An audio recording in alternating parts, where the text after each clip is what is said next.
Basta mga kapadyak, singit natin tong ride na to. Ride to nung grupo ko. May ride kami ng Tagaytay, meet and greet ng taga North saka mga taga South. Ride namin nga pala from ako dito, Taguig, meet up namin MOA.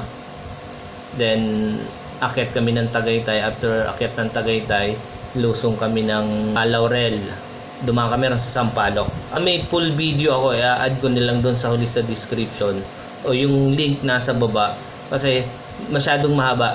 Ginawa ko, kinunan ko ng buong video yung palusong ng from Rotonda Tagaytay to Laurel para yung mga ibang bikers na hindi pa nakakarating doon, may idea sila kung gaano kahaba yung palusong ng Laurel, kung gaano kasiko yung mga kurbada nila.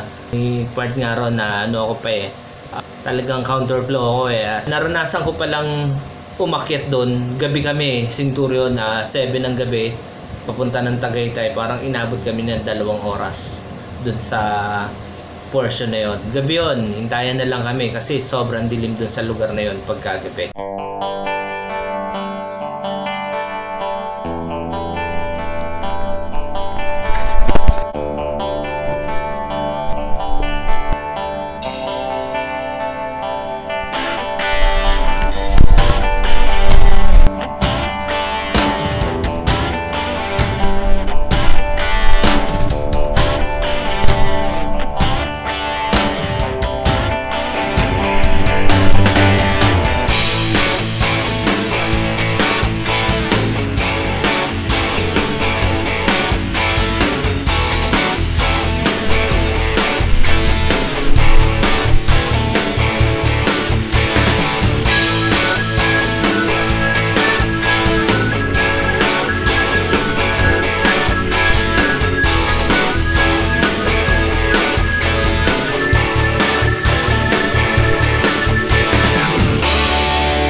Along the way, marami dyan.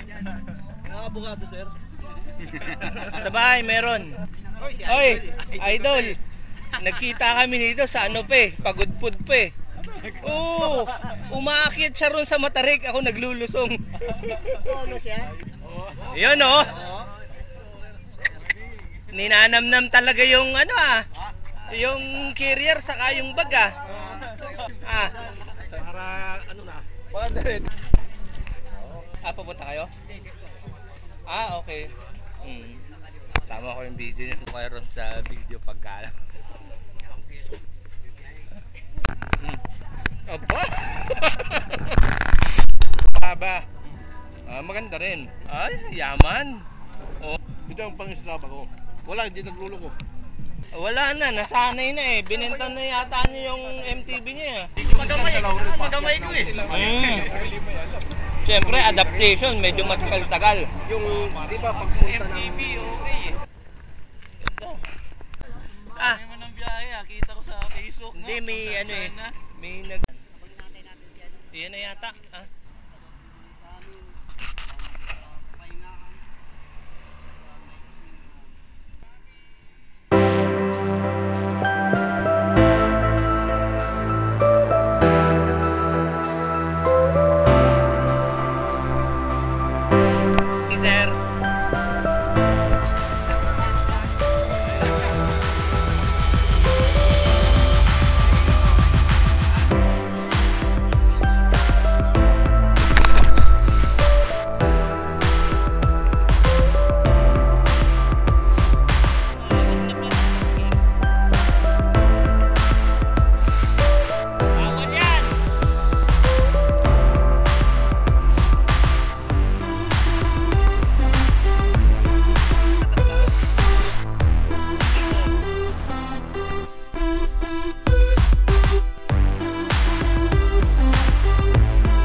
matulog, buy ka na lang ng bike.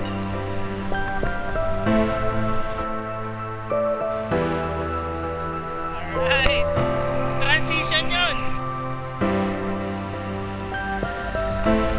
Tama ba?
Hirap talagang habulin ng nakakolnago. Grabe. Iba sipa eh. Ang bibilis ng mga kasama namin. Nauna na sila. Tenta lang. Correct. Baka maubusan. Nagpalit ako ng battery.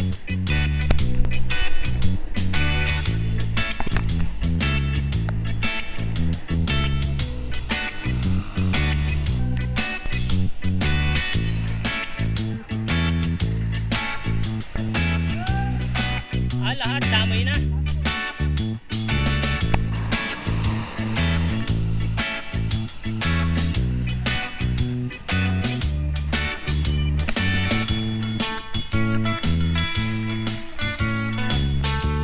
Nasa likod ko halos iikot na niya ang Pilipinas. Malapit na niyang matapos.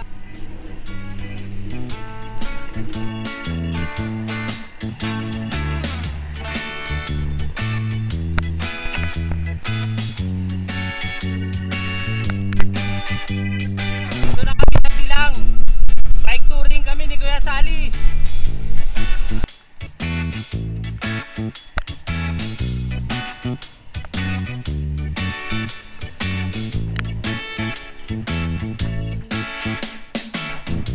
Oh, nasan yung iba?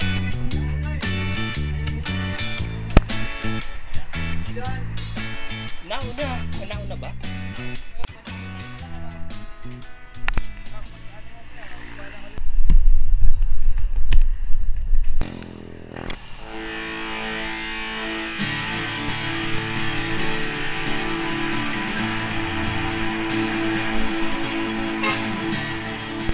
Trip na naman si Jom.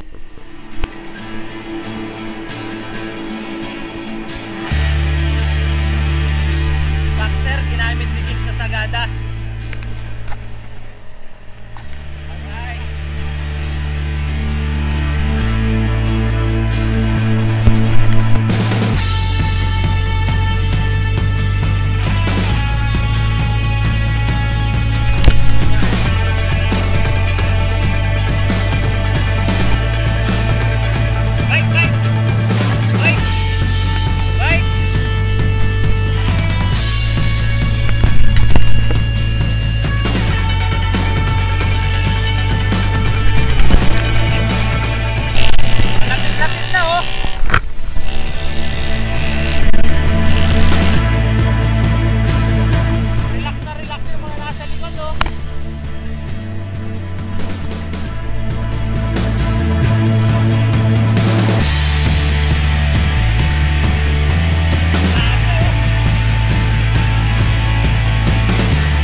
lumalayo na sila.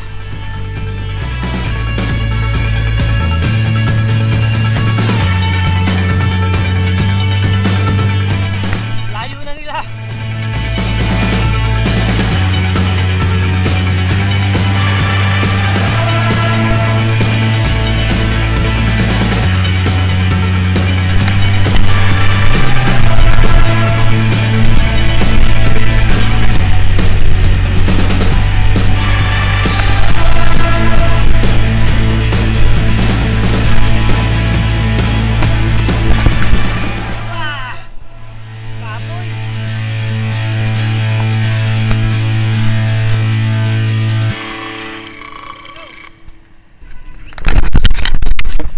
Mukhang uulan na. Buti na lang medyo malapit na ako rito sa rotonda.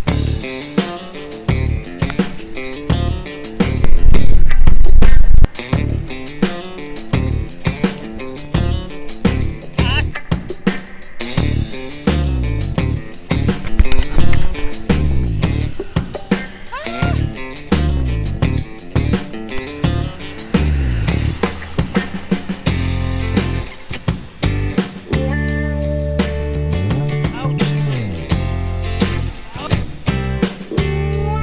Gaspat. Parang gumamit ng electric. Eto. Hawak lang. Okay, sir. Sir.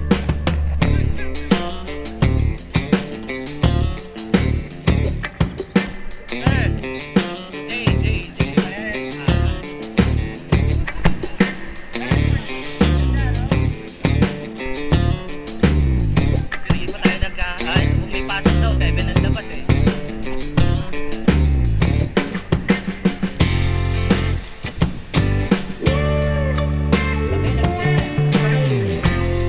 Na!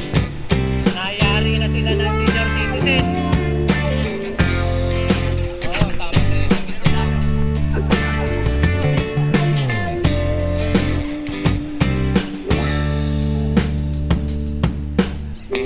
Yan ang diretso na sir ngayon. Tapos uwi na. Pagnitaan namin tayo. Ay, sabay na pala kayo. Sabay na kayo. Hindi, dito ako sa kabila. Sabay na kayo. Oo, akala ko hindi eh. Biting ka niyan. Yung 7-Eleven na to, hindi kiniyelo. Oo.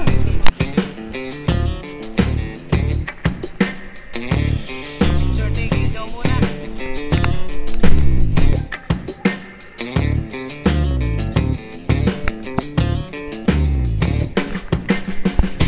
Nagbagat po kayo. Taga-Bacoor. Saan kayo galing? Sa ano po, yan po. Ako po maligawan. Ah, okay. Hanggang dito kayo din uwi na rin. Hindi po, bababa po ako dyan. Oo. Bababa rin kami.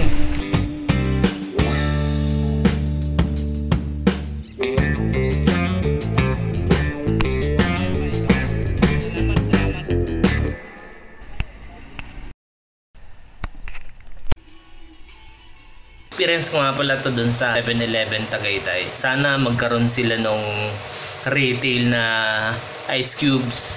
Ginagawa ko dati, bibili ako ng yung drinks nila. Dinadala ko yung lagayan ko ng tubig, then hihingi ako ng yelo. Bibili naman ako ng drinks. Ang problema kasi ngayon, sabi sa akin nung cashier doon ay nagbabantay, na kuya, bawal na yung kumuha ng yelo, tapos oh, may CCTV kami. Sabi ko, okay, sige, kukuha na lang ako nung juice talaga na in-order ko. Sana magkaroon si 7-Eleven na retail na ice cubes para sa mga bikers. Kasi malaking bagay yung nakakainom ka ng malamig pagka init na init ka na eh. Kasi kung bibili ka naman ng malaki, kung solo ka lang, parang sayang naman, wala ka kasing lalagyan nun eh. Mabuti sana kung marami kayo, mas maganda makakabili kayo isang buo, hindi sayang. Pero kung solo o dalawa lang kayo, para bumili ka nung naka-plastic na malaki, dapat magkaroon sila ng retail. O kaya additional 2 pesos o 3 pesos para bigyan kanila ng yelo. Yun lang. Shoutout nga pala ron sa mga nanonood sa video ko rito sa YouTube kay Inspire Anything, Aaron Bailon, Paring Boss TV, Kenneth Walton, Joshua Dilara, Giancarlo Liope, Raymond Zelda, Oliver Valencia, Nino Recaport Valencia, Ian Philip Kunanan. Salamat sa iyo. Alam ko malakas ka kasi bumaba ka rin ng sungay na nakangalang. Then naghihintay ka lang doon. Alam ko doon ka aakyat. Lakas mo. Then salamat sa iyo.